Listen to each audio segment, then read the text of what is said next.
Assalamu alaikum wa rahmatullahi wa barakatuh. Mon frère, ma soeur, savez-vous que Ash-Shaytan, qu'Allah le maudit, lorsqu'il voit un couple divorcé, il est aux anges, il est content. Et que lorsqu'il voit une personne commettre un péché suivi d'un repentir sincère, ça ne lui fait pas beaucoup d'effet que si cette personne a divorcé alors que ce péché-là, c'est haram, et que le divorce, dans certains cas, il est halal, mais dans certains cas, c'est une solution. Alors que Ash-Shaytan, il est content de voir le serviteur d'Allah Azza wa Jal divorcer que de commettre ces péchés-là, suivi d'un repentir sincère. Subhanallah. Cet exemple-là doit nous permettre de tirer la sonnette d'alarme et de mieux comprendre quelle est la finalité du mariage. Ça consiste en quoi le mariage? Est-ce que je suis fait pour le mariage? Beaucoup d'entre nous se marient et malheureusement, ils n'étaient même pas prêts à se marier, que ce soit spirituellement ou autre. C'est ce que nous allons voir dans cette vidéo. Bi'idhnillah Azza wa Jal, c'est une vidéo qui traite du mariage, de certains conflits conjugaux. C'est une vidéo un petit peu longue, mais Inch'Allah bi'idhnillah, ça vaut la peine de la regarder et de la partager. Sur ce, à tout de suite.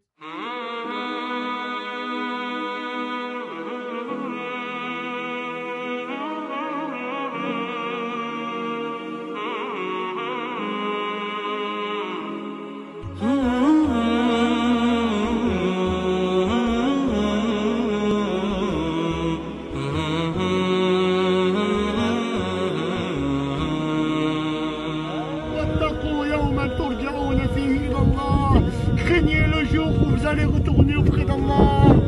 C'est pas un film, Ikhwan.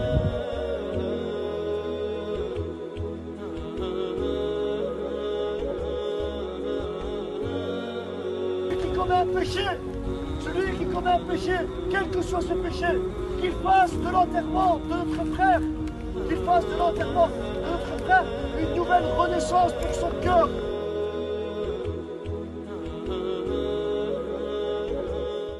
أعوذ بالله من الشيطان الرجيم بسم الله الرحمن الرحيم الحمد لله رب العالمين والصلاة والسلام الأتمان الأكملان على خير خلق الله أجمعين وعلى آله وصحبه ومن صار على نهجه واستنى بسنته إلى يوم الدين أما بعد أحباب الكرام mes honorables frères et sœurs assalamu alaikum wa rahmatullahi wa barakatuh. J'espère que vous allez bien, vous ainsi que vos proches. Mes frères et sœurs, le mariage. Beaucoup de nos jeunes se marient. Beaucoup d'entre nous pensent et songent à se marier. Et beaucoup de couples mariés depuis des années vivent des situations très critiques et difficiles. Et la plupart d'entre eux, malheureusement, surtout de nos jours, arrivent au divorce. Pourquoi le divorce? Qu'est-ce qui fait que les couples se brisent et plus précisément, de plus en plus de nos jours? Et n'allez pas loin. Regardez ce qui se passe dans les palais de justice et dans les bureaux d'avocats, les dossiers de litige et de demandes de divorce. Allah musta'an. Comme dit le proverbe, il vaut mieux avertir que guérir. Et c'est pour cette raison-ci que je me permets de faire cette vidéo pour qu'on puisse parler du mariage et faire en sorte, bi'idhnillah azza wa jal, de bien préparer son mariage, de bien faire une bonne sélection pour nous éviter, pour vous éviter de vivre des galères plus tard. Ahbab al-Karam, le mariage. Lorsque je pose la question à certains jeunes de nos jours, mon frère, ma soeur, pourquoi tu te maries? Et la plupart des réponses qui me reviennent souvent, c'est je me marie parce qu'il faut se marier. Je me marie parce que mes parents se sont mariés.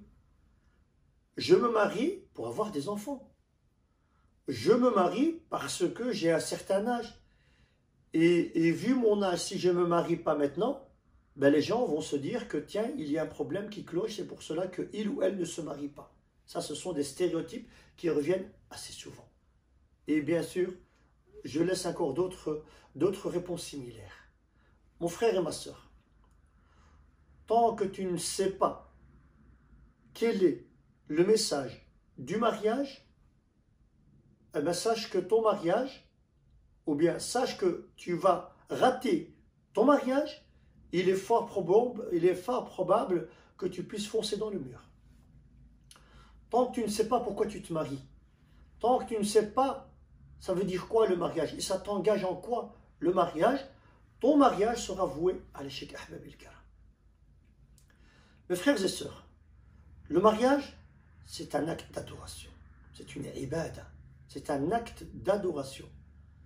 J'adore Allah Azza wa Jal à travers la prière, le jeûne de Ramadan, le hajj, la zakat, la bonté envers les parents, la bonté envers les voisins, prendre soin de ses proches, prendre soin des pauvres, donner, préserver, le comportement, l'éthique, et la liste est longue. Et j'adore Allah Azza wa Jal à travers le mariage. Parce que le prophète sallallahu alayhi wa sallam nous dit que la personne qui est célibataire, eh bien cette personne-là n'a que 50% de sa religion. Une fois que cette personne-là se marie, eh bien elle obtient l'autre moitié. Elle forme un corps au complet. Ahbab al-Kiram, le prophète sallallahu alayhi wa sallam nous dit: les actions ne valent que par leurs intentions. Donc, les actions ne valent que par leurs intentions. Si j'ai une bonne intention dès le départ, alhamdulillah, cet acte d'adoration-là sera accepté et méritoire auprès d'Allah. Et si j'ai une mauvaise action dès le départ, ben ce qui viendra aussi après cette mauvaise intention sera pire que l'intention en elle-même. Il est dommage de voir certaines personnes que lorsqu'ils doivent acheter une voiture, il va essayer de s'y prendre de la meilleure des manières qu'il se doit. Donc un exemple, un marchand de voitures qui vend une voiture, la personne qui vient acheter cette voiture-là, il ne viendra pas tout seul. Il viendra avec un spécialiste, un garagiste, et avec toutes sortes d'experts pour voir la voiture, si elle est fiable ou pas, etc. Un autre exemple, il est dommage de voir que lorsque une personne désire construire ou peut-être même acheter une maison, avant de construire la maison, il va d'abord choisir un terrain qui se trouve dans un très beau quartier, dans une très belle ville, très beau quartier. Et puis après cela, il va choisir une société de construction qui est réputée pour son bon travail. Et puis après cela, il va commencer de solidifier, de faire de bonnes fondations pour pouvoir construire sa maison. Et nous, mes frères et sœurs, lorsqu'on doit se marier, et surtout les jeunes de nos jours, ils basent leurs critères de recherche que sur les sentiments et l'amour. Et j'ai même envie de te dire, mon frère et ma sœur, que tu ne peux pas te marier qu'à travers l'amour et les sentiments. Car l'amour et les sentiments, c'est aléatoire. Ça monte et ça descend. Ça monte et ça descend. J'ai connu une personne à l'époque qui est venue me voir, une jeune fille qui avait 22 ans. Cette jeune fille-là, elle est tombée amoureuse d'un homme. Bien sûr, je parle de la relation de haram, je ne parle pas de halal. Elle est tombée amoureuse, follement amoureuse de cet homme-là. Cet homme-là, 45 ans, marié, divorcé, avec un enfant et ivrogne, donc il boit, alcoolique. Cette sœur-là, quand elle est venue me voir, donc elle a voulu avoir des conseils. Mais dans sa tête, la décision était déjà prise. Elle a mis à dos même toute sa famille. Et elle me disait, moi c'est lui et personne d'autre. Je disais à cette sœur-là, ya Ourti, ya ma sœur, tu vas te marier, il n'y a aucun problème. Mais tu vas divorcer. Tu vas divorcer. On ne peut pas baser nos critères que sur de l'amour et de l'affection. Il faut faire preuve de logique, de ce qui est cohérent, un petit peu de lucidité.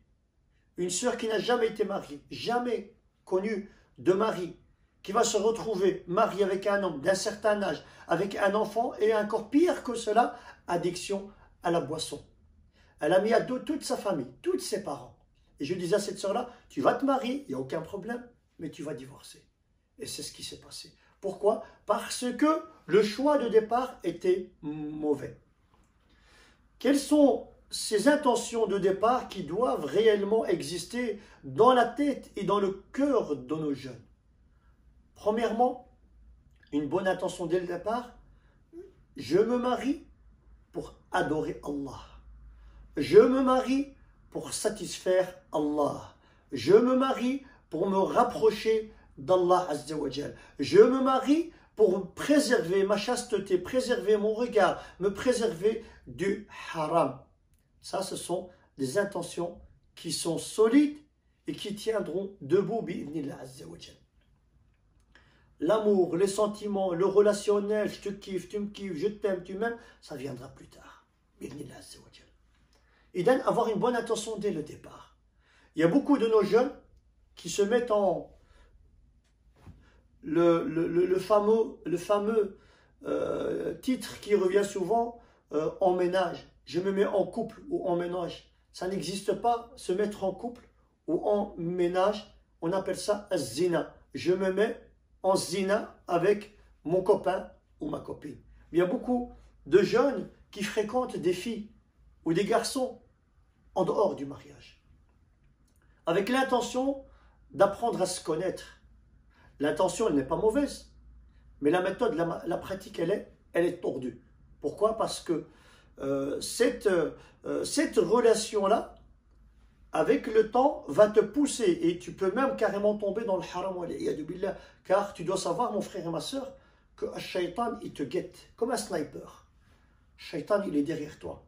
Mais le shaitan, il ne va jamais venir chez toi face à face et il va te dire couche avec elle ou commette le haram. Non, mais il va venir ruser avec toi comme un serpent lorsqu'il rampe dans le désert. Donc il va venir ruser avec toi jusqu'à ce qu'il te morde. Ça commence par un échange téléphonique, donc un échange de numéros téléphoniques, des simples discussions de Qala Allah, Qala Rasoul, des versets du Coran, des hadiths, des messages jusque-là, rien de mal. Et puis petit à petit, des appels téléphoniques, et puis dans les appels téléphoniques, toujours Qala Allah, Qala Rasoul, et puis des petits moments, des petites phrases qui vont commencer à glisser, des petits mots qui vont commencer à glisser, et puis un petit rendez-vous dans un lieu public, et puis après, une fois qu'on prend, comment dire, de l'assurance, et au plus on avance, au plus on gagne en confiance avec l'un et avec l'autre. Et puis des rendez-vous en solo, en voiture, et puis après, jusque-là, personne ne se touche. Et puis après, des petites douces en rigolant, tiens, j'ai pas fait exprès. Et puis après, des petits approchements, et puis après la main, et puis après des câlins, des bisous, des flirts, etc. Jusqu'à ce que l'irréparable arrive. Et beaucoup de sœurs à nous se font avoir.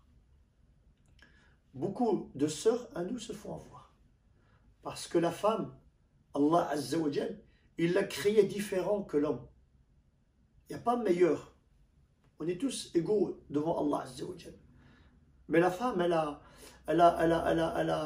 le côté, tout ce qui est les émotions, et elle peut gagner en confiance rapidement par rapport à l'homme. Et il y a des hommes mal intentionnés avec des mauvaises intentions.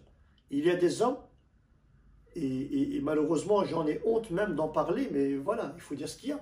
Il y a certains hommes qui rentrent en contact avec des jeunes filles, peut-être même jamais mariées, que pour avoir des rapports avec, et puis après ils la jettent comme une chaussette. Excusez-moi du terme. C'est la réalité de ce qui se passe de nos jours.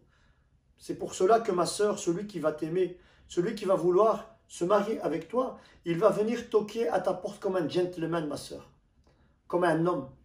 Et il ne va pas essayer de venir vers toi et en passant par la fenêtre, la cheminée, la boîte aux lettres ou je ne sais pas comment. Ça, c'est une personne qui va vraiment t'aimer. Il va vouloir te valoriser et il va vouloir être avec toi pour Allah Azza wa Jal. Mais une personne qui commence, ça va dans les deux sens, même les femmes vis-à-vis des hommes. Mais une personne, un homme, un conjoint ou bien un futur conjoint qui commence à ruser, qui commence à se cacher, qui commence à faire des cachotteries, etc. Il n'y a aucun bien dans cette personne-là. Et donc, je me marie pour me rapprocher d'Allah Azza wa Jal. Je me marie pour compléter ma religion. Il y a une catégorie de jeunes qui ne sont même pas faits pour le mariage. Il y a certains jeunes qui ne sont même pas faits pour le mariage. Il y a beaucoup de jeunes qui malheureusement ont un manque de maturité. Et la maturité, ou bien le manque de maturité, c'est l'une des causes principales des divorces. Donc c'est l'une des causes principales du divorce. Mon frère et ma soeur essayent de travailler un petit peu sur ta façon d'être pour pouvoir être au niveau de te marier. Il y a certaines personnes qui ont un sale caractère. Un sale caractère. Il y a des personnes qui sont violentes. Il y a des personnes qui ne connaissent rien du tout si ce n'est la violence. Ce genre d'individu, c'est impossible de se marier avec. Donc il y a une catégorie de gens qui malheureusement pour le moment ne sont pas faits pour le mariage. Car le mariage, je disais, c'est un acte d'adoration. Mon frère, ma soeur, toi quand tu vas te marier, sache que tu vas te marier avec une sœur. Mais cette sœur-là, ta future épouse, avant de devenir cette épouse-là, hier c'était la fille d'un papa. Et ce papa-là, il l'a toute sa vie protégé, chouchouté, il l'a mise en valeur. Hein? Surtout un papa quand il doit marier sa fille, c'est comme si on lui arrachait un organe. Et toi, mon frère, tu vas devenir l'époux de cette femme-là pour pouvoir la rabaisser, pour pouvoir la frapper. Il y a des épouses, des femmes qui n'ont jamais connu de gifles ou de coups, quoi que ce soit, avec leurs parents. Et quand ils arrivent entre les mains d'un homme, d'un mari, c'est catastrophique.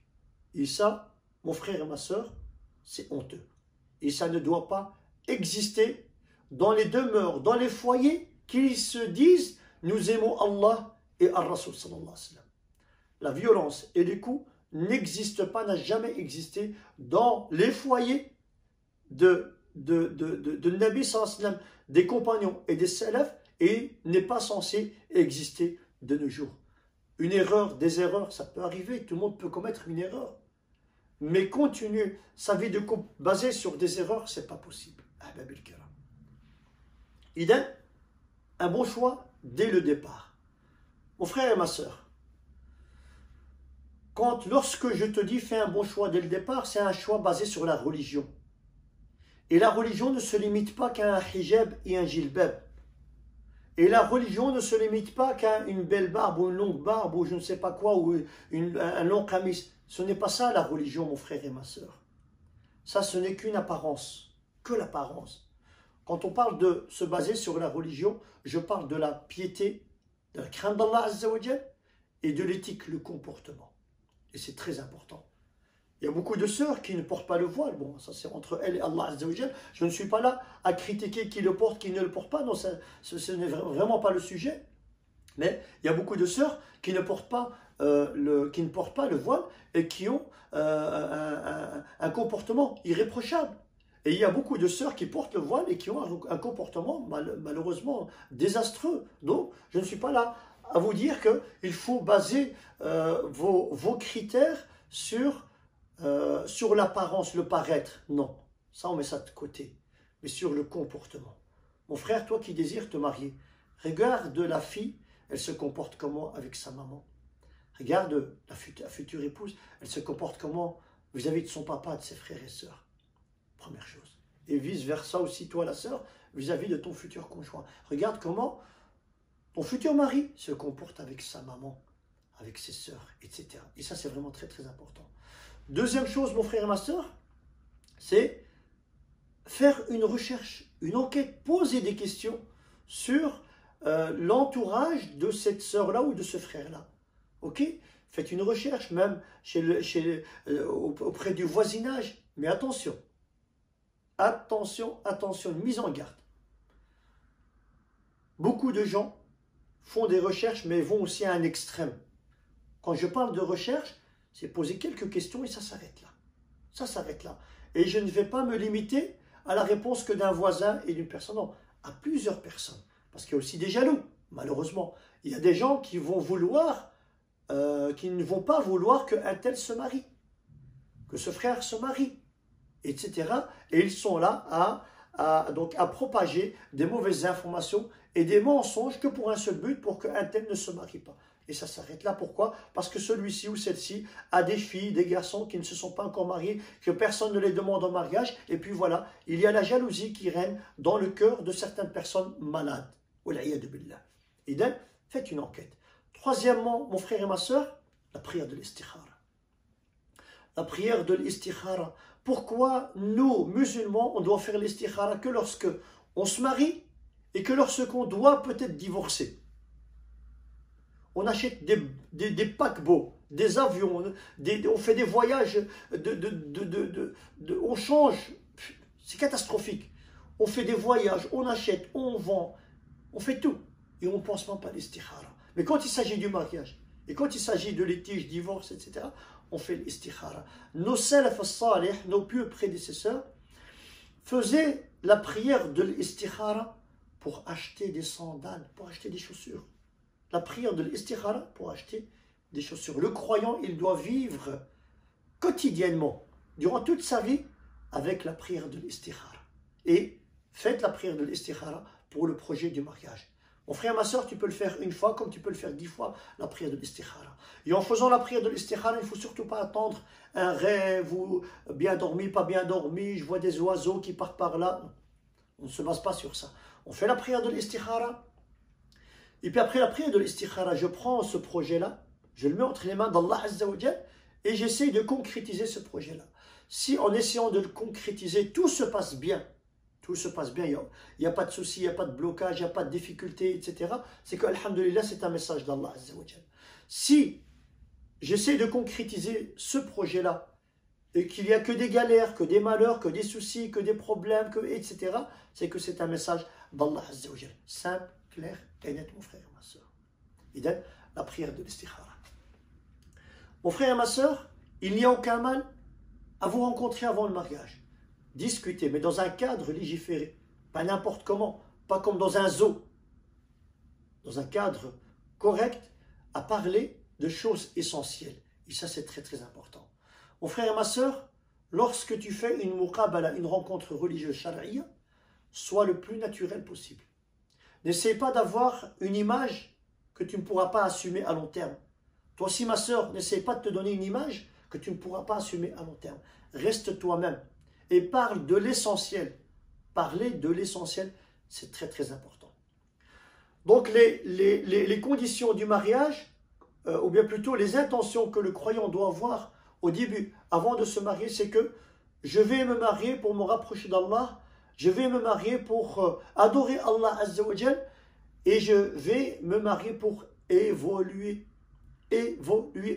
La vie de couple, c'est une école. La vie de couple, c'est une école. Celui qui se marie maintenant, il va rentrer en première année de cette école-là. En première année. Mais mon frère et ma soeur, tu ne peux pas rester 30 ans en première année. Tu ne peux pas rester 30 ans à faire du stand-by, à faire du surplace. J'ai marié des gens à l'époque, plus de 15 ans, plus de 20 ans, subhanallah. Et quand je les vois aujourd'hui, eh bien, ils sont toujours au même niveau. Le niveau, donc ils sont toujours au même niveau, que ce soit le niveau horizontal et vertical. La relation, le niveau entre époux, il est pareil. Et la relation entre eux individuellement vis-à-vis d'Allah, il est pareil. Et ça, c'est honteux, mon frère et ma soeur. Donc le mariage, c'est une classe d'école. Nous rentrons en première année et on doit passer les années d'année en année. Mon frère et ma soeur, sache que au début du mariage, tu vas te retrouver, bien sûr, dans l'intimité avec ton épouse et avec ton époux. Et forcément, et c'est d'office, il va y avoir des tensions. Il va y avoir des soucis, il va y avoir des problèmes. De toute façon, je vais dédier une autre vidéo plus tard sur les problèmes de couple. Donc il va y avoir des tensions, des hauts et des bas, etc. C'est tout à fait normal. C'est tout à fait normal. S'il n'y a pas de petites tensions dans un couple, c'est qu'il y a un problème quelque part. Hein? L'homme, ou bien même la femme, ce n'est pas un objet, ce n'est pas une plante qu'on va déposer là et voilà, et on va la laisser pourrir et s'assécher avec le temps. Et pareil aussi pour l'homme, c'est pareil, non. Ils ont tous les deux, une fonction, une mission sur terre et une mission au sein du couple. Donc tu vas te retrouver avec ta future épouse, ton futur époux. Vous allez vivre les premiers moments dans votre intimité que vous ne saviez pas. Vous allez découvrir certaines choses que vous ne saviez pas. Ah oui, vous allez découvrir que, mais je ne savais pas que tu avais un sale caractère. Mais je ne savais pas que tu étais un grincheux. Mais je ne savais pas que tu étais une capricieuse. Mais je ne savais pas que tu étais comme ça. Ah, mais on ne me l'a pas dit, mais tu ne me l'as pas dit, etc. Ah oui. Et c'est à partir de ce moment-là que mon frère et ma sœur, tu as intérêt à travailler sur la patience.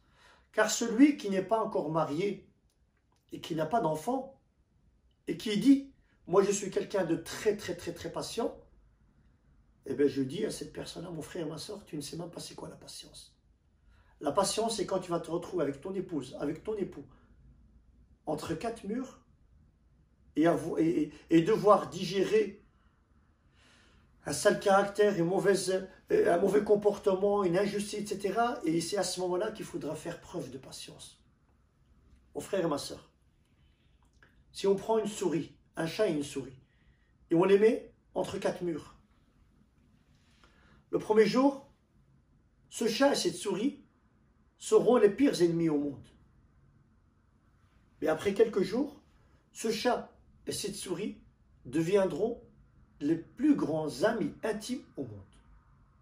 Mon frère et ma sœur, je ne dis pas que tu es une souris, et toi ma sœur, je ne dis pas que vous êtes des souris et des chats, mais je pense que vous avez compris l'exemple. Ça veut dire que, avec le temps, et comme disent certains, surtout les anciens, lorsqu'on passe le cap de la première année, alhamdoulilah, il y a des conjoints, des couples qui divorcent même pas après quelques mois de mariage. Mais c'est de la folie de divorcer directement après quelques mois de mariage. Pourquoi nous, la jeunesse, nos jeunes, quand on se marie, on est face à une difficulté, on cherche la facilité, alors que nos anciens, nos parents et nos ancêtres, lorsqu'ils se mariaient et qu'ils étaient face à une difficulté, ils cherchaient des solutions et non la facilité. Et nous, on cherche la facilité et non des solutions. Et ça, en réalité, c'est une mauvaise compréhension la compréhension du quoi, ou bien de ce que ça veut dire le mariage. Le mariage, c'est un pacte précieux, c'est un engagement, c'est du lourd, c'est balèze, ya ahbab al-kiram. Donc tu vas découvrir l'intimité de ton conjoint et c'est à ce moment-là qu'il faut faire preuve de patience. Et ça, c'est vraiment très, très, très, très important. Mon frère et ma sœur, le mariage, ce n'est pas que de recevoir, c'est aussi donner, des concessions, faire des concessions. Et tu devras faire des concessions. Toi, ma sœur, comme toi, le frère, c'est très important de faire des concessions. Essayez, mon frère et ma sœur, dès le départ, de vous habituer à avoir de très bonnes habitudes. Premièrement, en tête de liste, le dialogue. Ya ibadallah, le dialogue, il faut apprendre à dialoguer. Il faut se redonner cette éducation-là pour apprendre à dialoguer. Malheureusement, on ne dialogue pas. On est à la base une communauté qui est censée dialoguer, mais on ne dialogue pas. L'homme, c'est un grincheux du matin jusqu'au soir, il ne pète même pas un mot. La femme, c'est une capricieuse et une grincheuse, elle tire la tête du matin jusqu'au soir, et on dialogue que quand ça ne va pas et ça pète. Et puis après, on s'étonne que ça pète parce qu'on ne sait pas dialoguer. Il y a, chez certaines personnes, il y a dans certains pays, et on a tous vu cela, une femme qui est enceinte, le bébé est dans le ventre. Le bébé n'est même pas encore né que la femme parle déjà au bébé. Elle passe un temps fou à parler au bébé. Mais tu vas devenir, mais tu vas faire, oh mais tu es beau, mais tu es, etc. Donc elle lui donne cette habitude-là à dialoguer dès le départ. Et nous, subhanallah, quand on veut dialoguer, on ne sait pas dialoguer. Parce que forcément, dans un dialogue, il y a deux avis différents. Ce n'est pas pour autant que si moi, je ne suis pas d'accord avec l'avis, donc l'avis adverse, ça ne veut pas dire que je suis contre, ça ne veut pas dire que c'est mon ennemi. Ben nous, on a l'impression que lorsqu'on dialogue, Si tu n'es pas d'accord avec moi, c'est que tu es contre avec moi. Si tu es contre avec moi, ben je retrousse mes manches et c'est parti.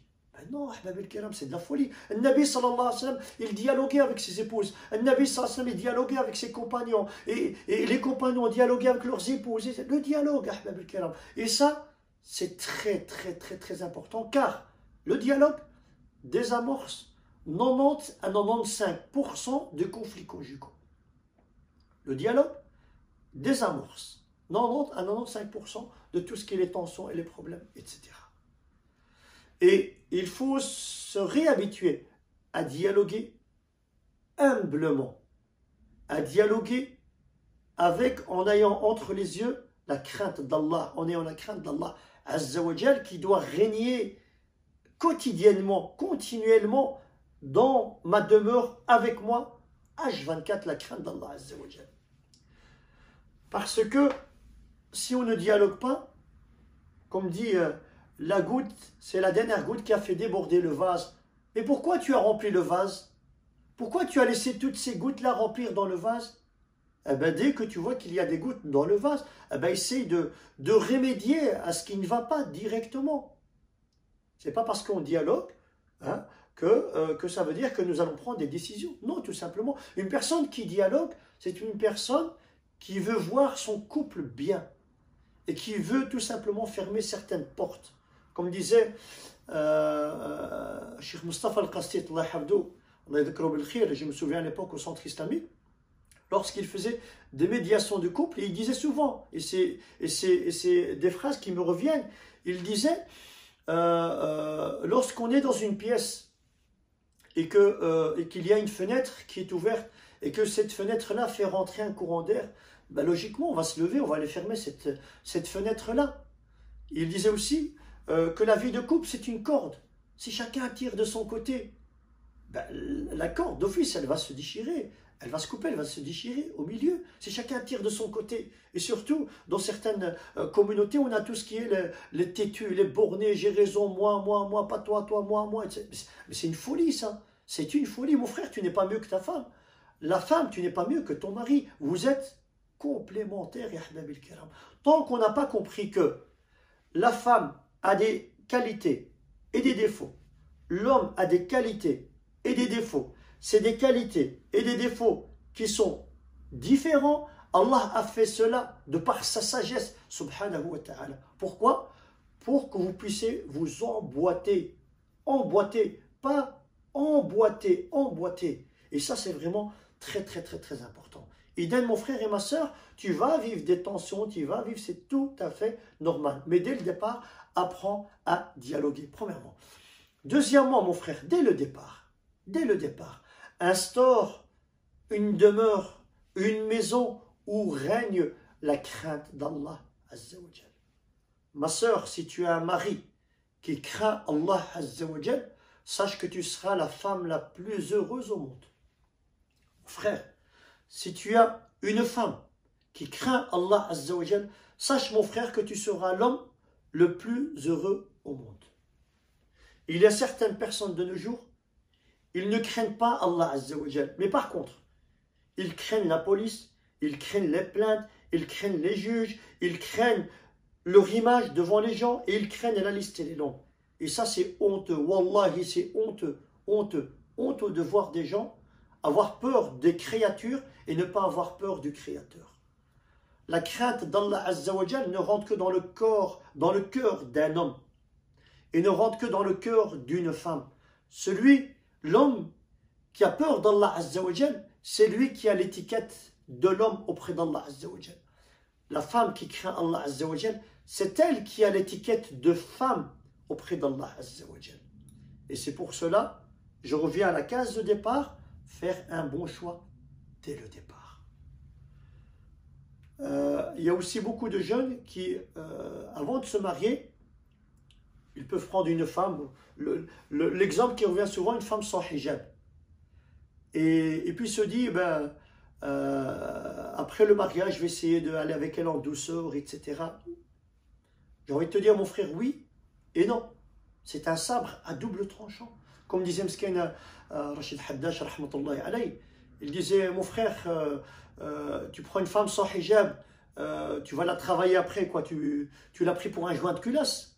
C'est ce qu'il disait, il dit, mon frère et ma soeur, un bon choix dès le départ. Je ne dis pas que la sœur qui ne porte pas son voile n'a pas le droit d'avoir sa chance. Si, on a tous le droit d'avoir notre chance. Je ne vous parle pas de péché. On commet tous des péchés, mais je vous parle des bases essentielles, des fondations de ce qui va nous permettre de construire un bel édifice bien solide.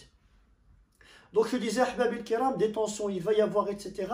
Et d'où l'importance d'apprendre à dialoguer.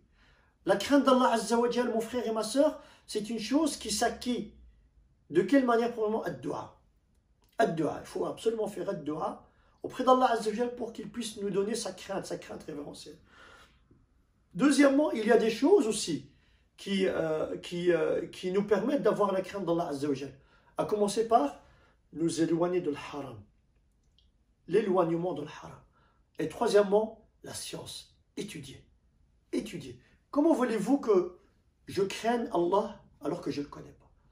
Comment voulez-vous que j'ai espoir en Allah Azza wa Jal alors que je ne le connais pas? Comment voulez-vous que je puisse avoir l'espoir, l'amour, et la liste elle est longue, d'Allah alors que je ne connais pas qui est Allah? On me dit il faut prier Allah mais je ne connais pas Allah. Et c'est ce qu'il faut faire, Ahbab el-Kiram, c'est apprendre à découvrir qui est Allah. Une personne qui apprend à découvrir qui est Allah, c'est une personne qui sera très proche d'Allah. Comme dit Allah Azza wa Jal, Innama yakhsha Allah min ibadihi al-ulama. Ceux qui craignent le plus Allah Azza wa Jal sont les savants. Sont les savants. Donc toute personne qui prend ce chemin-là pour acquérir une science, surtout de la connaissance d'Allah Azza wa Jal, eh ben, il se rapprochera d'Allah. Et plus que la personne la personne se rapproche d'Allah et apprend à découvrir qui est Allah, eh bien cette personne aura une crainte d'Allah qui sera, mashallah, comme du béton bien solide et bien armé. Il a la crainte d'Allah Azza wa Jal. Pourquoi la crainte d'Allah Azza wa Jal dans un couple? Parce que ça nous permet de nous mettre des barrières à ne pas transgresser. Ça me permet de me rappeler moi-même à l'ordre si j'ai commis une injustice vis-à-vis de mon épouse ou de mon époux. Ça me permet de rétrograder mon comportement si j'ai un mauvais comportement avec mon conjoint. Ça me permet vraiment de me remettre en question quotidiennement, car aussi la remise en question est un très très grand problème. Beaucoup d'entre nous sont mariés depuis des années. Il n'y a aucune remise en question. Il n'y a aucune remise en question individuellement. Et le croyant doit se remettre en question. Le croyant doit se juger lui-même. Il ne doit pas commencer à passer tout un temps fou à juger les autres, mais il doit se juger lui-même. Il doit se poser certaines questions. Je vais où dans ma vie? Est-ce que Allah il est satisfait de moi ou pas? Est-ce que j'accomplis mon devoir en tant qu'époux, en tant qu'épouse, en tant que maman, en tant que frère, en tant que soeur, comme il se doit? Est-ce que Allah il est satisfait de moi ou il est en colère sur moi? Et donc tout ce genre de questions doivent absolument exister dans nos foyers pour pouvoir échelonner les classes de cette école-là. Idan Ahbab el-Kiram, donc je disais que la crainte d'Allah Azza wa Jal. Et dès le départ aussi, vous habituez à faire régner une atmosphère de transparence et de sincérité entre vous. Et c'est très très important. C'est très très important dès le départ. Apprendre à être sincère, ok, et à être transparent. C'est vraiment très très important. Et un point aussi qui est très important, ma sœur, toi tu vas te marier, tu vas te retrouver avec ton mari. Sache que ce mari-là, c'était le fils d'un papa et le fils d'une maman. Ok? Ne compare pas l'amour et la relation que ton mari a avec sa maman et l'amour et la relation qu'il a avec toi. C'est deux amours différentes et deux relations différentes. C'est très très important. Mon frère, toi aussi, tu vas te retrouver avec ton épouse. Cette épouse-là, avant de devenir ta femme, c'était la fille d'une maman. C'était la fille d'un papa. Et la relation que cette épouse, que ton épouse aujourd'hui a et avait avec son papa, c'est deux relations différentes et c'est deux amours différents. Très important. Parce qu'il y a des conjoints qui sont extrêmement jaloux, je dirais même pas jaloux, mais c'est de la folie. C'est fou, c'est de la folie qu'une femme puisse être jalouse de la maman de son mari. C'est bête, excusez-moi du terme, c'est même con d'être jaloux de la relation que la fille ou que l'épouse a avec sa maman ou avec son papa ou avec ses frères et sœurs. Ce sont deux relations différentes et c'est vraiment deux mondes différents. Ne mélangez pas Ahbab el-Karam. Et ça, c'est vraiment très très important. Pourquoi je parle de cela et j'insiste sur ce point-là? Parce que les problèmes de couple, et je dirais la plupart de ces problèmes de couple, viennent aussi des belles familles. Les belles familles. Comme disait aussi un autre collègue, Allah yadhkuru bil khir, Yassine Akalay, il disait lors d'une conférence, la belle famille n'est pas si belle que ça. Mettez les belles familles de côté, et ça c'est vraiment très très très très important. Idan, mon frère et ma soeur, tu vas prendre le large dans ce voyage, dans ce projet de voyage, de construction. Tu vas te retrouver dans un navire. Et dans un navire, forcément, il y a un capitaine, un sous-capitaine et un équipage.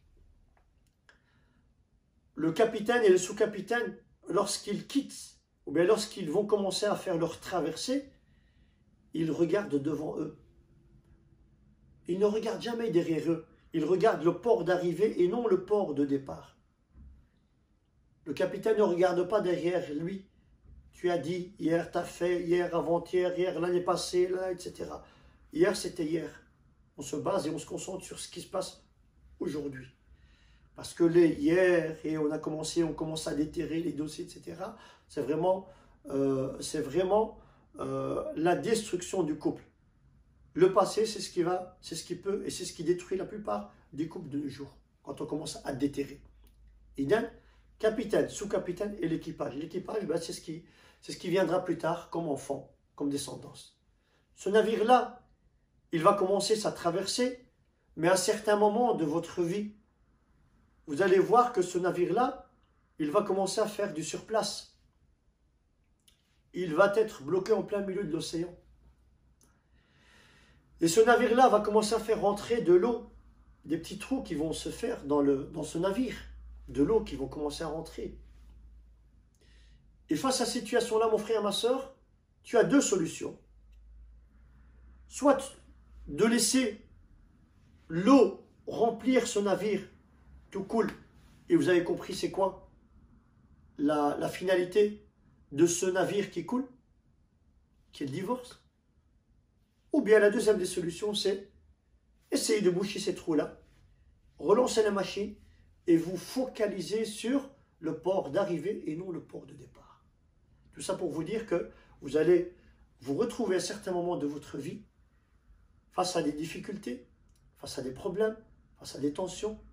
Et c'est là où il faut faire preuve de patience, de sagesse, de douceur, de piété, de crainte d'Allah Azza wa Jal, et reconnaître ses torts, ses erreurs, réparer et aller de l'avant. Mais encore une fois de plus, j'en parlerai donc dans une autre vidéo. Et bien mon frère et ma soeur, ce sont vraiment les bases essentielles de ce que tu dois savoir avant de te marier, mon frère. Parce que le mariage, c'est du lourd, c'est un engagement. Comme le dit Allah Azza wa Jal, al-mithaq al-ghalid, c'est un pacte précieux. Et sache, mon frère et ma soeur, que Ash-Shaytan, il sera derrière vous. Et Ash-Shaytan, il essaiera de tout faire pour vous éloigner l'un de l'autre. Il va tout faire pour vous éloigner l'un de l'autre. Lorsqu'une personne fume, il commet un péché, il fume, il boit, enfin, je peux citer une centaine d'exemples, et qu'il lève ses mains au ciel, Ya Rabbi samihni, Ya Rabbi, je te demande pardon, Ya Allah. Allah, il est pardonneur. Allah Rahim, Rahman, il pardonne. Lorsqu'une personne divorce, le divorce c'est pas haram, c'est halal. Le shaitan, il est aux anges, il est content, il est radieux lorsqu'il voit ce couple-là divorcé.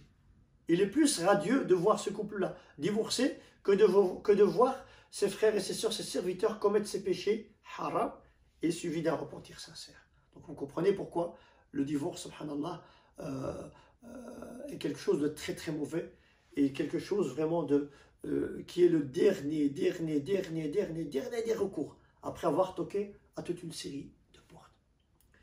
Idan ahbab al-kiram, mon frère et ma soeur, quand tu vas te retrouver avec ta femme entre quatre murs, ce qui se passe dans ces quatre murs-là de ton intimité doit rester là.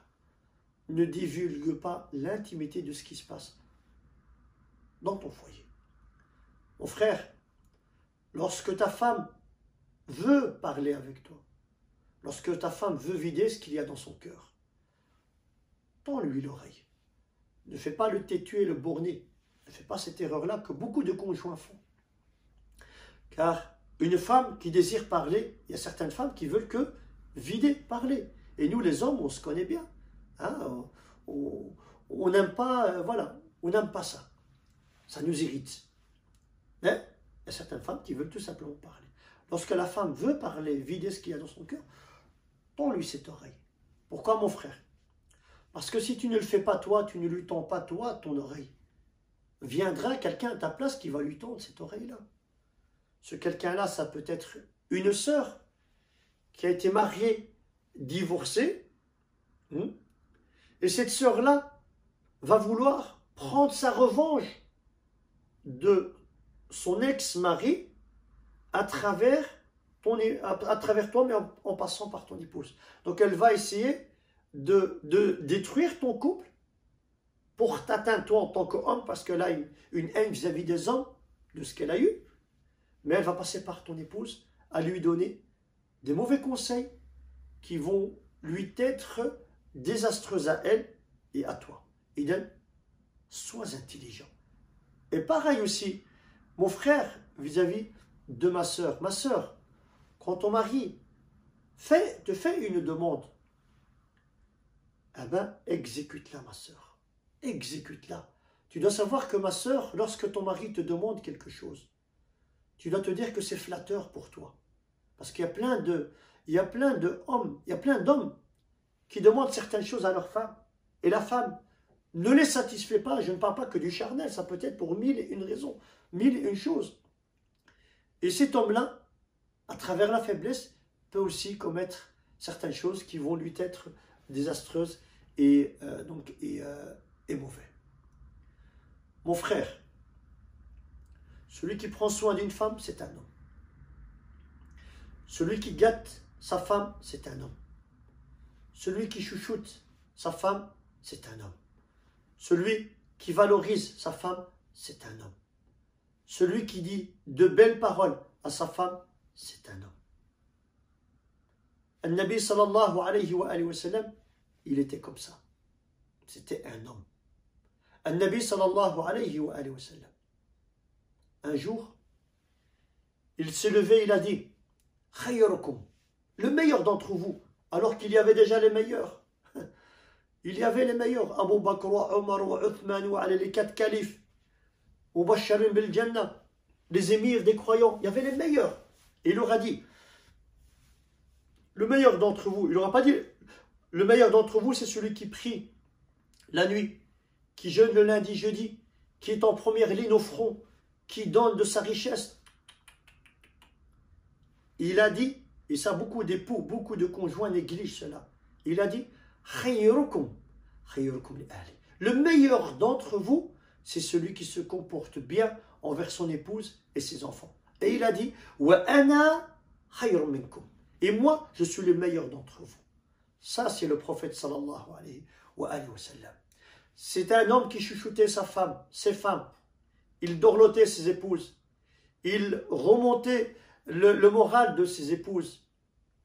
Il prenait soin de ses épouses. Il était généreux envers ses épouses. Il donnait pour ses épouses. Il ne dénigrait pas. Il ne rabaissait pas. Il ne frappait pas. Il n'insultait pas. Il ne dévalorisait pas. Au contraire, il faisait tout le contraire de cela. Salawatullahi wa salamu alayhi. Sallallahu alayhi wa sallam. Et c'est ça l'exemple qu'on doit suivre.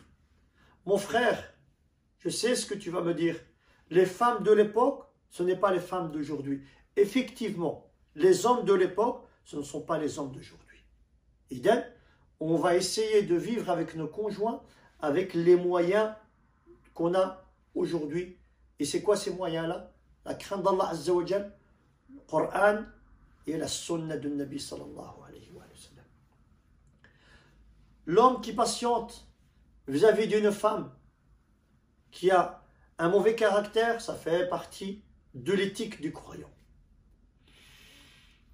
Un homme qui patiente face à une femme capricieuse, ça fait partie de notre religion d'être patient, mon frère, ma soeur. J'ai connu un frère, Allah yadhkur bil khir, sa femme elle était enceinte. Sa femme elle était enceinte. Wallahi mon frère, c'est une histoire que j'ai connue personne, enfin je connais le frère. Hein. Sa femme elle était enceinte. On sait très bien qu'une femme qui est enceinte, enfin les hormones, et voilà, c'est toute une histoire. Cet homme-là, chaque fois qu'il venait voir sa femme enceinte, cette femme-là l'insultait. Elle lui crachait dans le visage. Wallah, elle lui crachait dans le visage.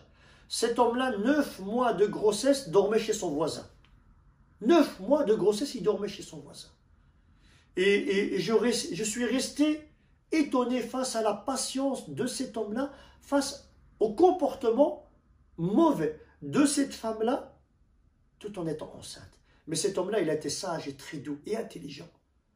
Il a bien compris que sa femme, c'était les hormones, etc., etc. Le jour où elle a couché, cette femme-là, le jour où elle a couché, elle a pleuré toutes les larmes de sa vie, de regret de ce qu'elle a fait subir à son mari. Pourquoi je vous dis cela?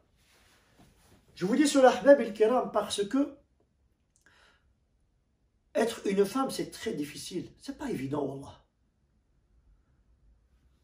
La femme, elle a les hormones, les règles, la grossesse, l'accouchement, l'élochi. Et c'est pas pour rien que Allah Azza wa Jal a donné plus de responsabilité à l'homme que la femme dans certains cas de figure. Idem, mon frère et ma soeur, vous devez absolument prendre soin l'un de l'autre. Et toi, ma soeur, un homme qui est heureux chez lui, dans sa demeure, fera automatiquement une femme heureuse. Un homme qui se sent aimé, un homme qui se sent valorisé, un homme qui se sent en sécurité avec son épouse, sachez que c'est un homme qui va tout faire pour dorloter cette femme-là, pour aimer cette femme-là. Idem, mes frères et sœurs, ce sont des petits rappels, un petit conseil sur comment bien réussir son mariage et le choix, bien sûr, pour les critères pour le futur conjoint. Ahbab el-Kiram, il y aura d'autres petites vidéos où on parlera aussi des problèmes de couple et malheureusement aussi du divorce. Sur ce, je vous dis, Barakallahu fikum, qu'Allah puisse vous apporter à tous et à toutes le meilleur des conjoints, qui craindra Allah Azza wa Jal, et qu'Allah puisse vous éloigner, nous éloigner tous et toutes, de toutes ondes négatives, de tout shaitan, être humain et djinn, qui pénètre dans nos demeures et qui essaie de détruire nos foyers. Amin, amin, amin. Wallahu ta'ala a'la wa a'lam. Wa sallallahu wa sallam wa barak ala nabiyyina Muhammad wa ala alihi wa sahbihi wa man wala. Wassalamu alaykum wa rahmatullahi wa barakatuh.